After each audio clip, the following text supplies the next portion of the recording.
أعوذ بالله من الشيطان الرجيم بسم الله الرحمن الرحيم میں پناہ مانگتا ہوں اللہ کی شیطان مردود سے۔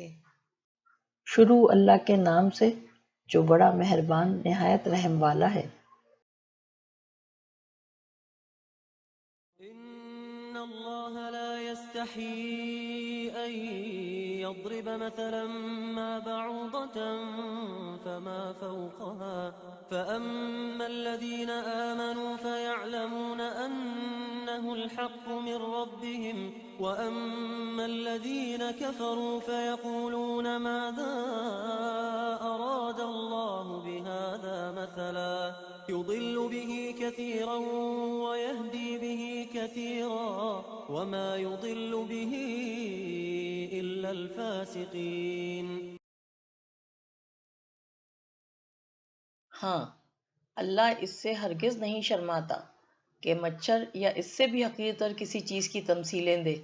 جو لوگ حق بات کو قبول کرنے والے ہیں وہ انہی تمثیلوں کو دیکھ کر جان لیتے ہیں کہ یہ حق ہے جو ان کے رب ہی کی طرف سے آیا ہے، اور جو ماننے والے نہیں ہیں وہ انہیں سن کر کہنے لگتے ہیں کہ ایسی تمثیلوں سے اللہ کو کیا سروکار۔ اس طرح اللہ ایک ہی بات سے بہتوں کو گمراہی میں مبتلا کر دیتا ہے اور بہتوں کو راہ راست دکھا دیتا ہے، اور گمراہی میں وہ انہی کو مبتلا کرتا ہے جو فاسق ہیں۔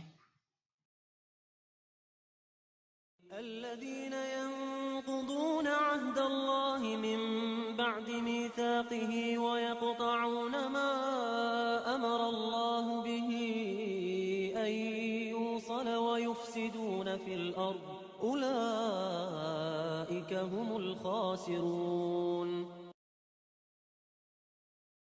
اللہ کے عہد کو مضبوط باندھ لینے کے بعد توڑ دیتے ہیں۔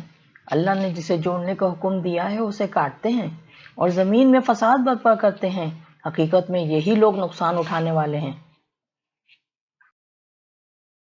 كيف تكفرون بالله وكنتم أمواتا فأحياكم ثم يميتكم ثم يحييكم ثم إليه ترجعون۔ تم اللہ کے ساتھ کفر کا رویہ کیسے اختیار کرتے ہو حالانکہ تم بے جان تھے؟